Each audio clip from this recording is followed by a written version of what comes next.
Que le nom du Seigneur soit béni en ce jour du 31 décembre 2023, selon le calendrier humain qui nous gère dans ce monde merveilleux, ce monde que Dieu a créé, ce monde dans lequel il nous a placés pour que nous puissions en jouir, mais aussi pour que nous puissions le gérer. Ce monde qui souffre aujourd'hui de plusieurs maux qui sont venus à cause du péché de l'homme, de la désobéissance de l'homme. Mais par son amour, Dieu ne nous a pas abandonnés. Il a prévu un jour de retour, un jour du salut pour chacun de nous. Un jour durant lequel nous allons recouvrer notre éternité que nous avions perdue. Pour y arriver, l'Éternel a mis en place un plan, le plan de la rédemption. C'est au bout de ce plan que le miracle du renouvellement de l'homme va s'accomplir pleinement. L'homme va recouvrer son éternité pour vivre éternellement. Ça sera un moment de grande joie, un moment de grand plaisir, un moment de louange pour notre Dieu. Mais en attendant ce moment, nous sommes encore dans ce monde. Beaucoup sont venus, ils sont passés. Beaucoup ont servi Dieu dans ses plans et ils sont passés, ils sont partis. Aujourd'hui, c'est nous qui sommes là. Chacun de nous est acteur dans ce plan de la rédemption. C'est pourquoi c'est une très grande joie de pouvoir vous parler, mes bien-aimés. Nous tous, pour qui ce plan a été mis en place, ce plan a été élaboré. Je suis dans la joie de nous parler à nous tous. Nous glorifions Dieu pour avoir commencé l'année 2023 et la terminer aujourd'hui. C'est vrai que plusieurs parmi nous sont tombés en chemin, ils sont partis, ils ont achevé leur chemin. Ils ont achevé leur parcours. Pour ceux qui croient à ce plan de la rédemption à travers Jésus, quitter ce monde n'est pas une perte, mais c'est finir, achever sa mission. C'est reposer pour attendre ces jours merveilleux de gloire. Je suis parmi ceux qui croient que ce plan est réel, que ce plan est digne d'être accepté par chacun de nous, car il finira par s'accomplir pleinement. Alors ces jours merveilleux, ma prière c'est que chacun de nous soit présent. Que chacun de nous vive ces jours. Ça sera inoubliable. Nous sommes nombreux à travers le monde qui avons cru en cela.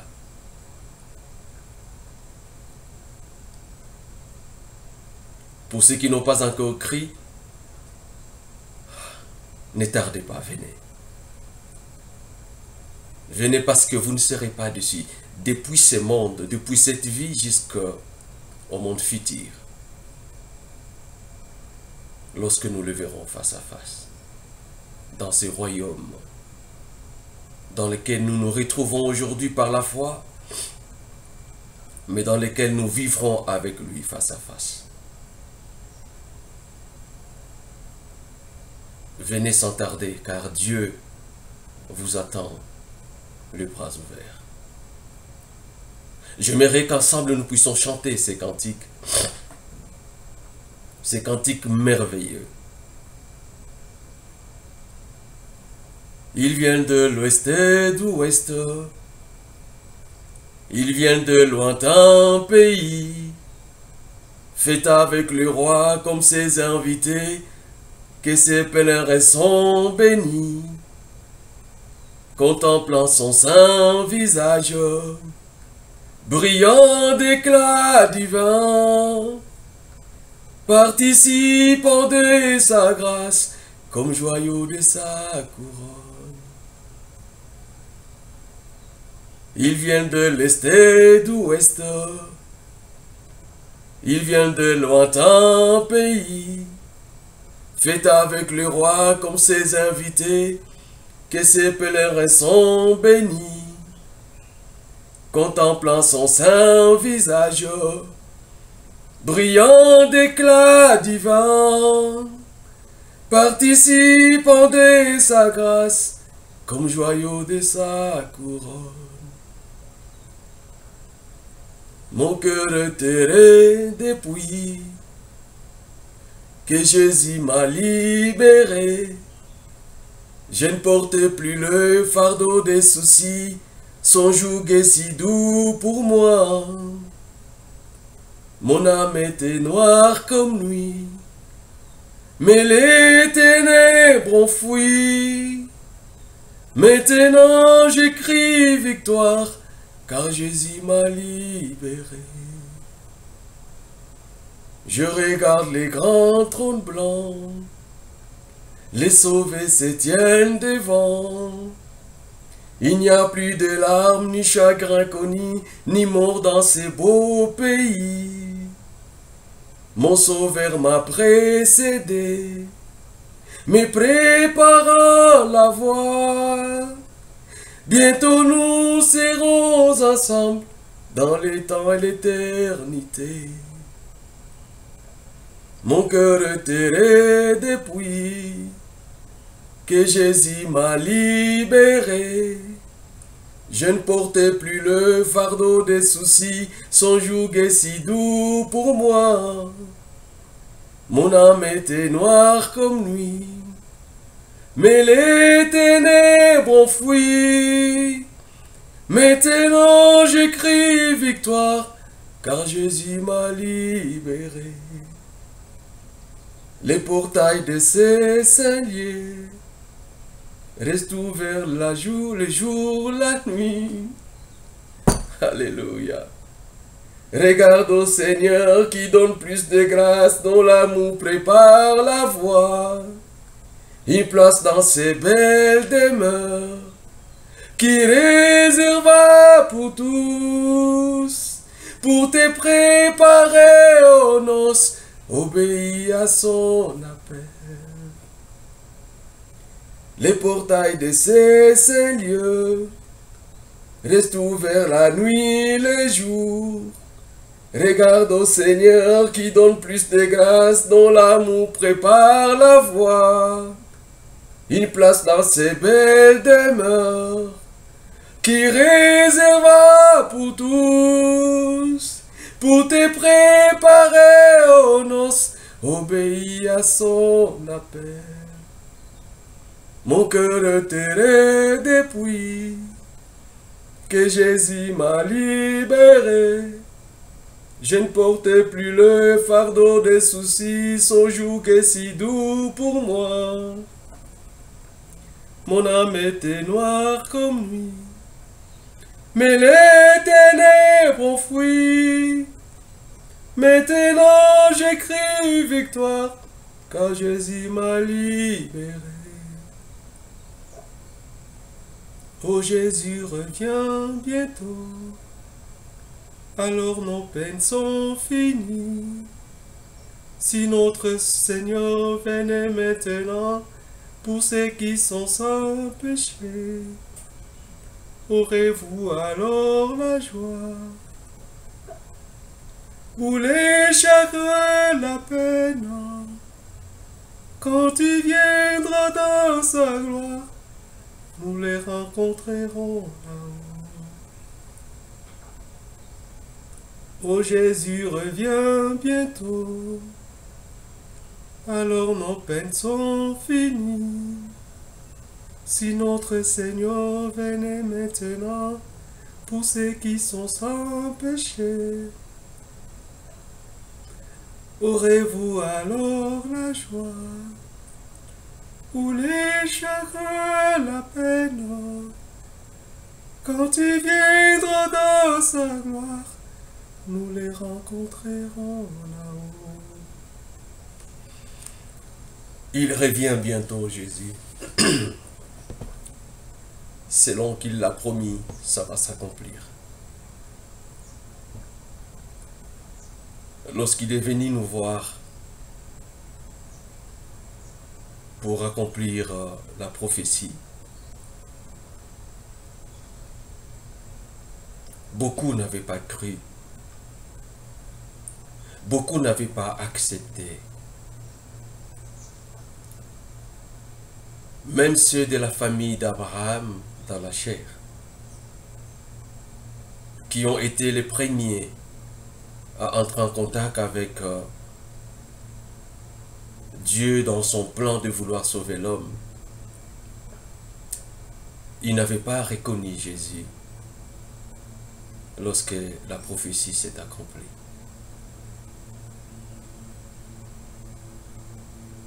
Aujourd'hui, c'est la même chose. Nous croyons que Dieu existe. Je sais qu'il y a plusieurs qui ne croient pas, mais c'est juste par incrédulité. Que ce soit ceux qui sont dans l'église du Seigneur, que ce soit ceux qui sont dehors, en grande majorité, nous savons que Dieu existe.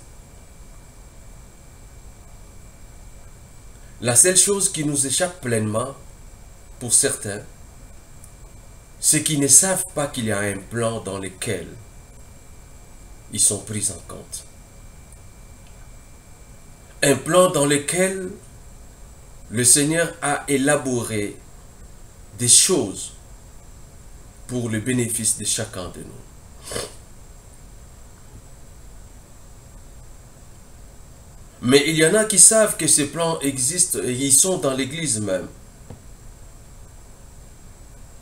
mais qui n'arrivent pas à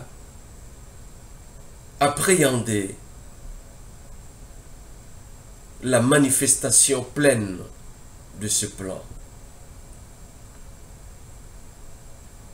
Lorsque Dieu parle au serpent, il dit, c'est pourquoi je mettrai inimitié entre ta postérité et la postérité de la femme.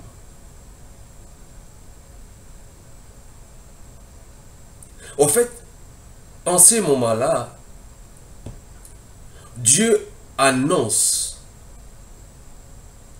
quelque chose d'assez grand, de très important pour le futur. La question que je peux poser à chacun de nous aujourd'hui, pourquoi Dieu parle de la postérité de la femme et non de la postérité de l'homme?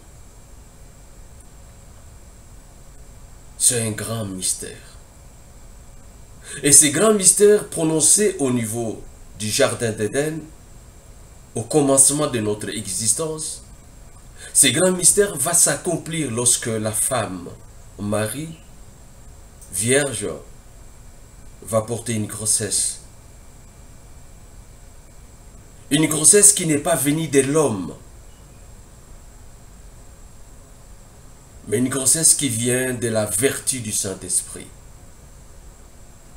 L'enfant Jésus n'est pas de la postérité de l'homme, il est de la postérité de la femme.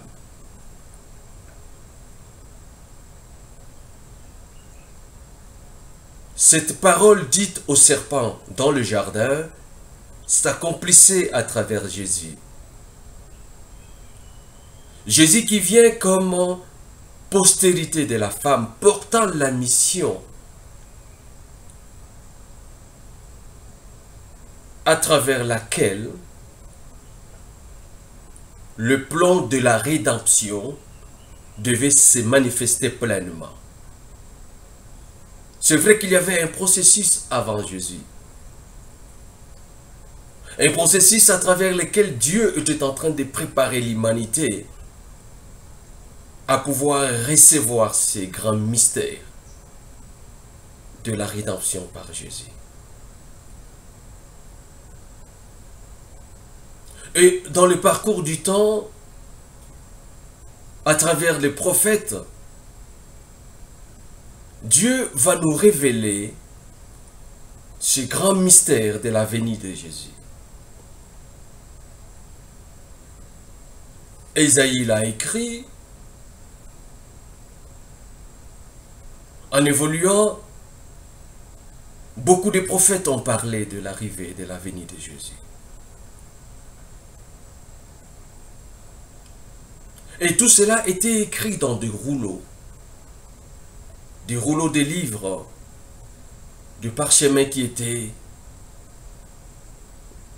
lus, répétés dans tous les rassemblements au niveau du temple de Jérusalem.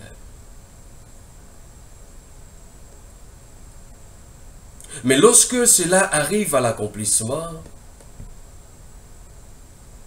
il y a un problème qui se pose. L'homme n'est pas arrivé à percevoir l'accomplissement de ce qu'il portait. Il y en a qui les portaient sur leur rouleau, mais il y en a qui les portaient dans leur cœur parce qu'ils entendaient parler de ça. C'est pourquoi une vierge sera enceinte, enfantera un fils, blablabla, blablabla, blablabla. On les lisait pleinement. Et lorsque cela arrive à l'accomplissement, même ceux qui les lisaient, même ceux qui portaient la responsabilité de la direction spirituelle du peuple et de Dieu, n'ont pas vu cela s'accomplir. Et ils ont même combattu la promesse de Dieu. Ils ont combattu la prophétie.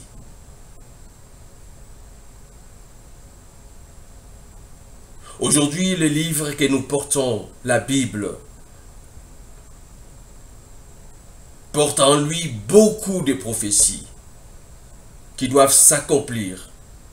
Et pendant que vous et moi, nous sommes vivants, dans notre vie, il y a beaucoup de choses qui doivent s'accomplir. Et parfois, nous ne les voyons pas. Et il arrive même que nous soyons au nombre de ceux qui combattent l'accomplissement de la prophétie de Dieu. Aujourd'hui, je fais ces messages pour nous réveiller pleinement. Jésus disait, vous sondez les Écritures, pensant y découvrir la vérité. Mais ce sont elles qui parlent de moi. Nous sommes combien à sonder les Écritures? Combien d'institutions, d'études bibliques n'avons-nous pas créées pour comprendre la parole de Dieu, pour sonder les Écritures? Cela nous aide-t-il?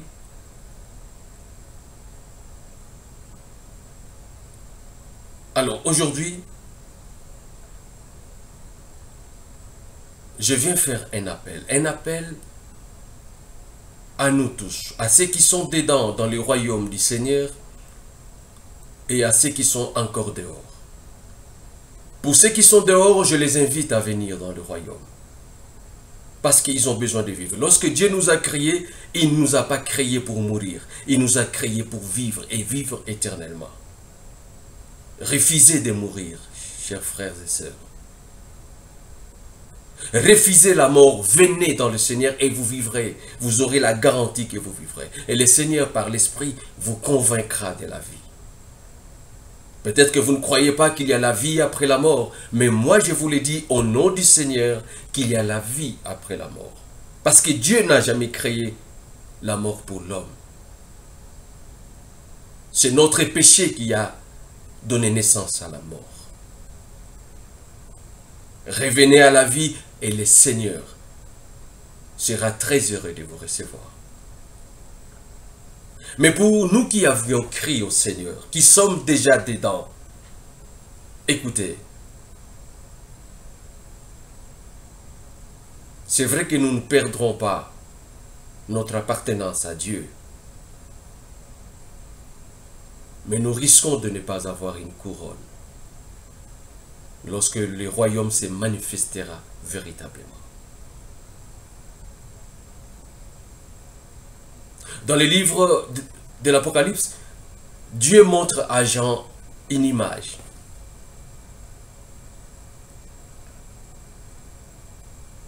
Il y avait un trône. Et autour de ce trône, il y avait d'autres trônes. Il y avait 24 trônes.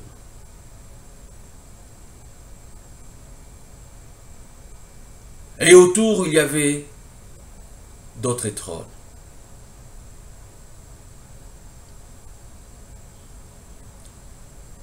Jean, dans la vision, il a compris ce qu'il voyait en face de lui comme trône.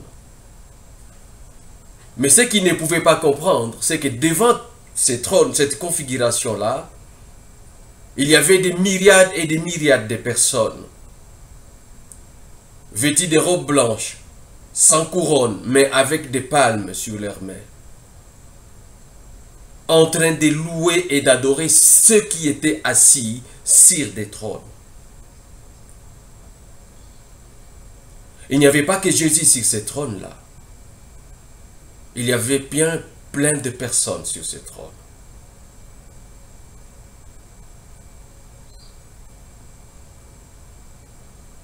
Et toutes ces personnes étaient couronnées, comme le Seigneur nous a promis.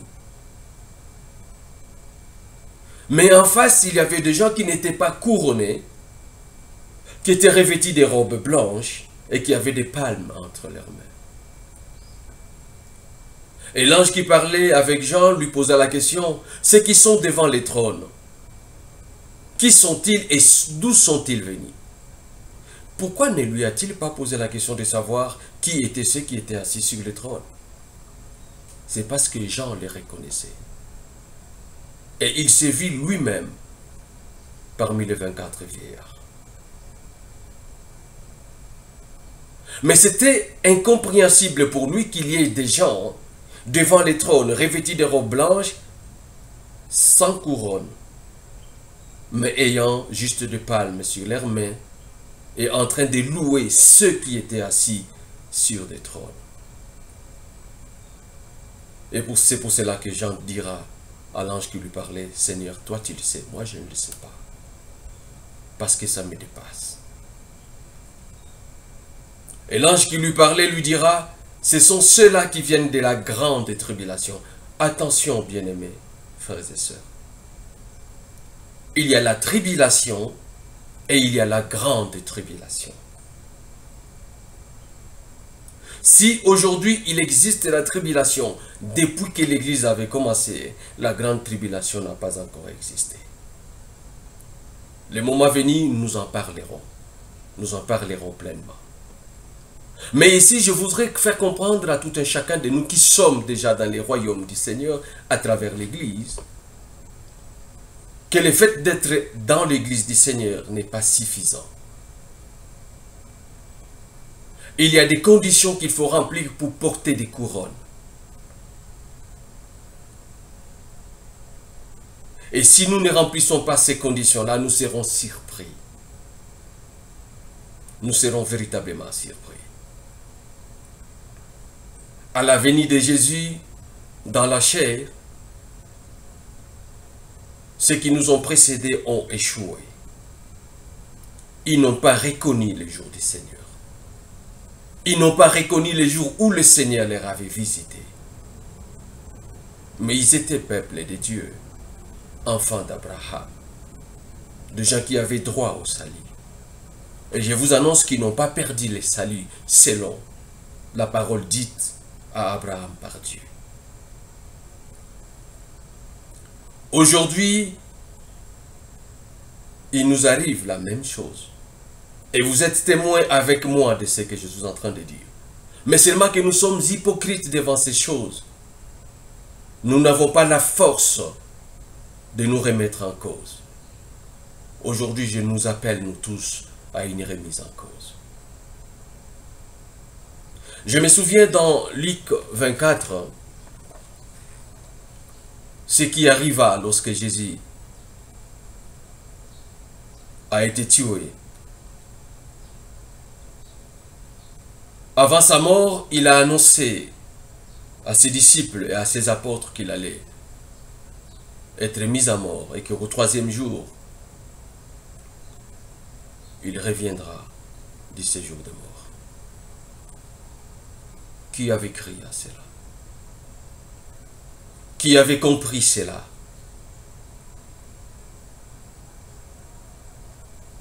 Il nous arrive d'écouter le Seigneur et de ne rien comprendre de ce qu'il dit.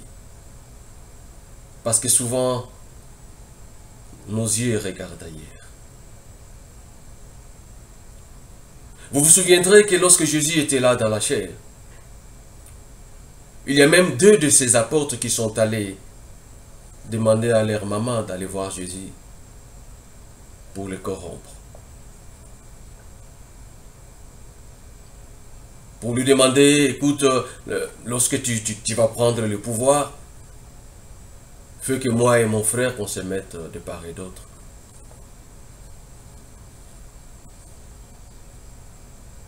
Ils avaient une autre vision de Jésus et de sa mission. Quelle vision nous avons de Jésus et de sa mission? Alors Jésus crucifié, enseveli, 3 jours après, il va ressusciter. Il va se passer beaucoup de choses. Il y a les dames qui sont allées à son sépulcre pour voir et qui ont apporté du parfum pour l'embaumer et tout ça. Et ils ne l'ont pas trouvé. C'est un ange qui leur annoncera que Jésus était ressuscité. Et la question que l'ange leur a posée, pourquoi cherchez-vous parmi les morts celui qui est vivant?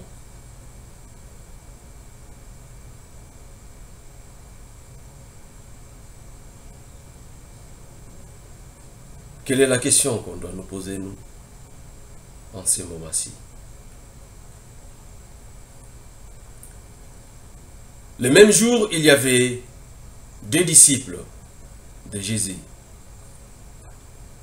qui quittaient Jérusalem pour Emmaüs. Ils marchaient et pendant leur chemin, ils parlaient autour de ce qui était arrivé. Autour de l'arrestation de Jésus, autour de sa mort, de sa crucifixion, toutes ces choses-là, ils étaient inquiets. Et pendant qu'ils se disputaient, pendant qu'ils parlaient en chemin, un 3e homme apparut. Et il fit marche avec eux. Il fit marche avec eux. Et c'était le matin. Pendant qu'il parlait, ce 3e homme leur posait la question, mais de quoi parlez-vous jusqu'à ce que vous soyez aussi inquiets, tout ça? Qu'est-ce qui se passe? Qu'est-ce qui se passe? Ils vont dire à cet homme, mais est-ce que tu es le seul qui ne connaît pas ce qui s'est passé ces jours-ci? De Jésus que nous croyons être notre sauveur, être celui qui allait nous libérer de la domination romaine. Waouh!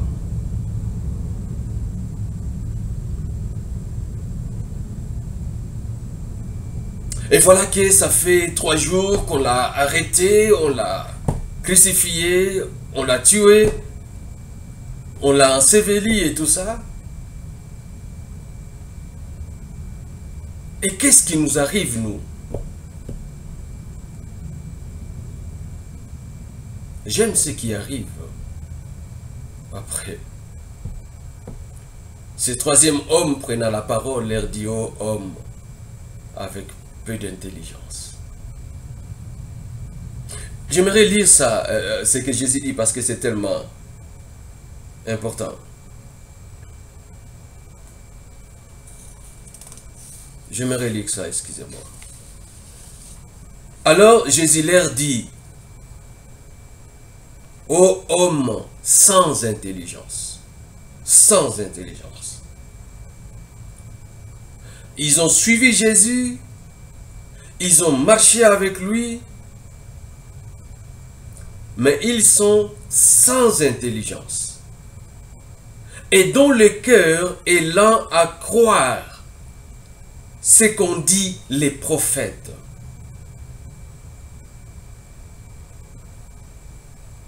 Qu'est-ce qui nous arrive? Qu'est-ce qui nous arrive?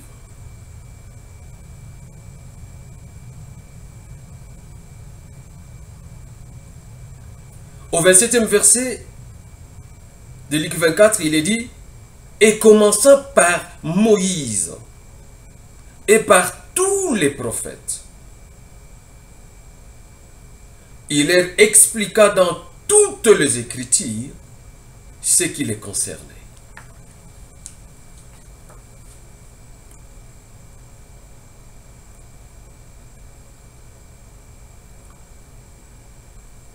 Pendant tout le chemin, du matin au soir,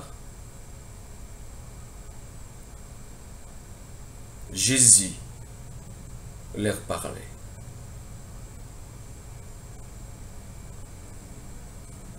Il leur parlait. Mais il est dit que leurs yeux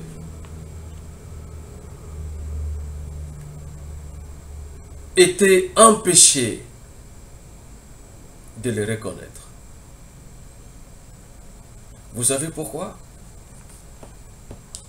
C'est parce que leurs préoccupations étaient ailleurs. Leurs préoccupations étaient autres. Mais Dieu les a accompagnés, Jésus les a accompagnés. Et lorsqu'ils arrivèrent à destination à Emmaüs, Jésus fit semblant de pouvoir passer. Bien-aimés,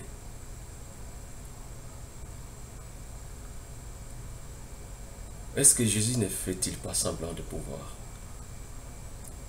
passer?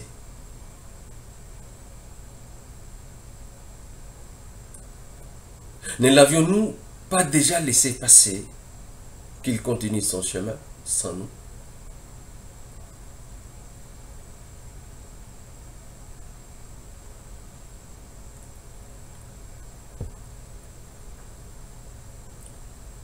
Heureusement qu'ils avaient appris de la part de Jésus le bon traitement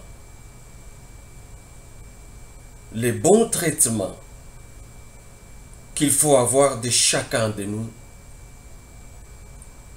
de chacun de nos semblables. C'était un homme qui marchait avec eux, un inconnu, qui n'était pas de leur communauté, si je pouvais l'appeler comme ça. Ils n'ont pas commencé la marche ensemble avec lui. Ils n'avaient pas la même vision avec lui.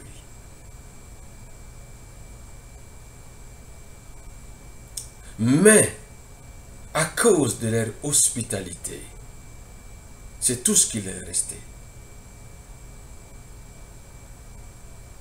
Ils demandèrent à Jésus, sans les connaître, d'entrer chez eux et de partager leur domicile, de passer la nuit avec eux et peut-être continuer son chemin demain. C'est alors que Jésus entra avec eux dans la maison. Bien-aimés, quel est cet inconnu? Quel est cet inconnu qui n'est pas de vôtre? Avec lequel vous n'avez pas commencé le chemin? mais il peut être celui qui porte ce que vous avez besoin.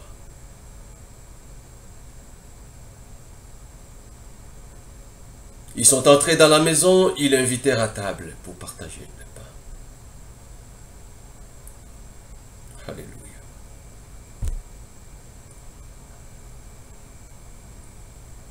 C'est alors que dans cette maison-là, il y a plein de maisons. J'ai toujours dit une chose. J'ai toujours dit que toutes les églises qui croient en Dieu à travers Jésus, ce sont des chambres dans la maison de l'Éternel. Ce sont des chambres dans la maison de l'Éternel. Il se pourrait que vous receviez quelqu'un dans votre chambre qui n'est pas de vôtre. Peut-être que c'est lui-là qui a la clé qui vous manque.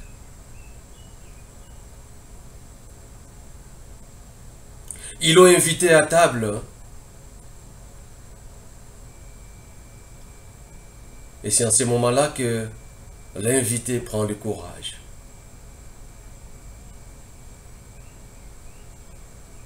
À cause de leur hospitalité, l'invité prend la commande des choses.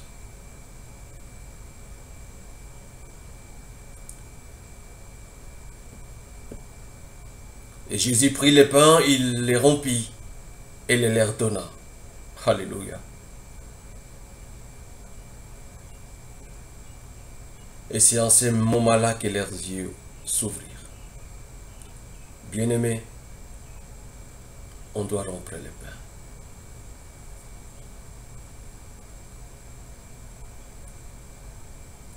Jésus doit rompre les pains dans votre chambre. Vous lui appartenez, vous êtes ses disciples, vous êtes son église, mais il doit rompre les pains dans votre maison, dans votre communauté, dans votre église. Alors vos yeux s'ouvriront et vous le reconnaîtrez.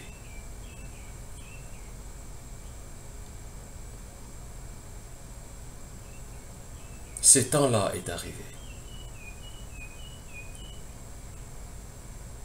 Nous avions commencé la marche le matin et je vous annonce que c'est le soir. J'aime ce que dit la parole, je vais chercher ces versets, je vais vous les donner. Il viendra un jour où il ne sera ni jour ni nuit. Ça veut dire un moment d'inquiétude, un moment d'instabilité, un moment d'incompréhension.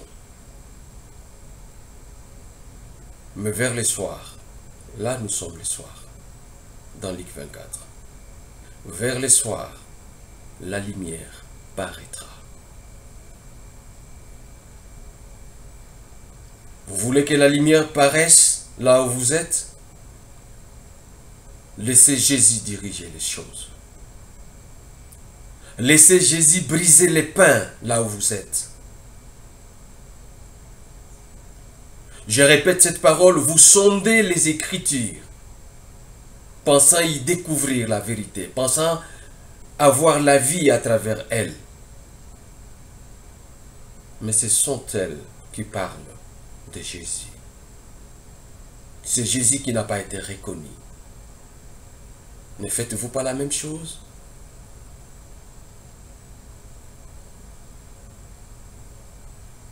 Nous avons besoin que Jésus brise les pains. Alors je nous propose à nous tous, pendant ces temps du 31 décembre 2023, je sais qu'il y a beaucoup de thèmes qui sont développés. Nuit de la traversée, ceci, cela et tout ça, beaucoup de choses. Nous allons nous amuser, nous allons nous réjouir, nous allons faire tout ce dont nous avons besoin de faire, sauf commettre le péché. Mais ma prière, c'est que nous puissions nous poser cette question. Sommes-nous avec Jésus dans notre maison? Jésus a-t-il la commande de tout ce que nous faisons?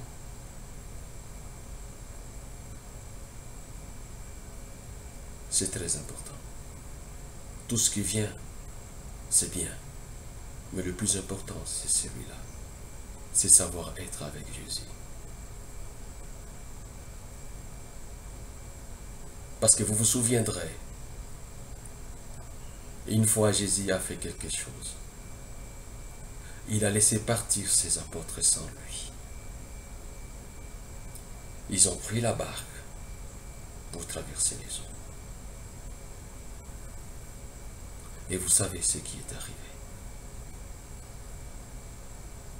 Vous savez ce qui est arrivé. N'allons pas sans Jésus. Ne continuons pas le chemin sans Jésus. Et lorsque nous serons arrivés à destination, laissons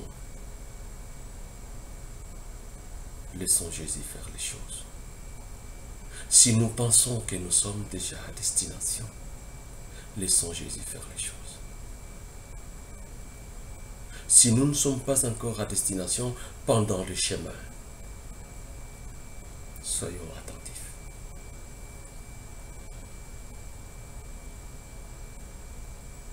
C'est le message que je transmets à l'Église aujourd'hui. Que l'Éternel nous bénisse et qu'il nous garde. Qu'il nous soutienne et qu'il nous tienne la main. Qu'il nous conduise sur le chemin véritable, le chemin de la félicité éternelle, pour que chacun de nous soit couronné de gloire. Paul nous disait qu'il y aura parmi nous ceux qui seront sauvés comme tirés du feu. Ça veut dire sans récompense. Travaillons pendant qu'il est encore possible. Soyons attentifs et laissons le Seigneur conduire les choses. Nous avons acquis beaucoup d'expérience. Nous avons spirituellement beaucoup évolué. Ça, je reconnais cela.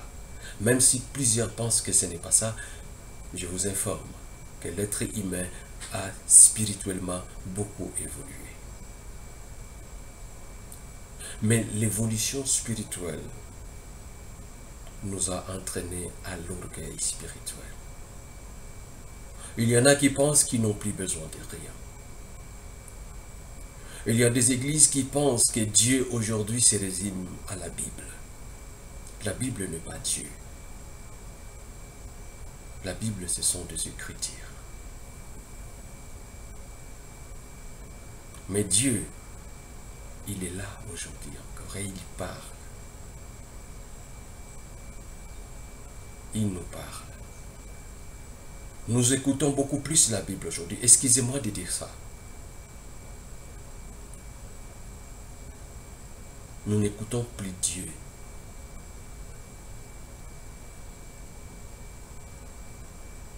Le moment venu, nous en parlerons.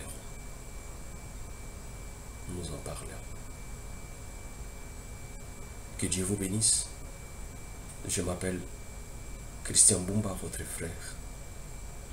Je reçus du Seigneur ce mandat de pouvoir parler à son Église. Je m'adresse aux églises. Je m'adresse aux communautés qui sont ces maisons qui sont appelées à transmettre la parole, la volonté de Dieu. C'est à vous que je m'adresse. Donnez la place au Seigneur. Libérez son trône dans vos églises. Et vous verrez sa droite agir encore aujourd'hui. Que Dieu vous bénisse. Nous sommes avec vous et nous ne cesserons de rappeler ces choses aussi longtemps que nous serons vivants. Que Dieu vous bénisse au nom de Jésus. Amen.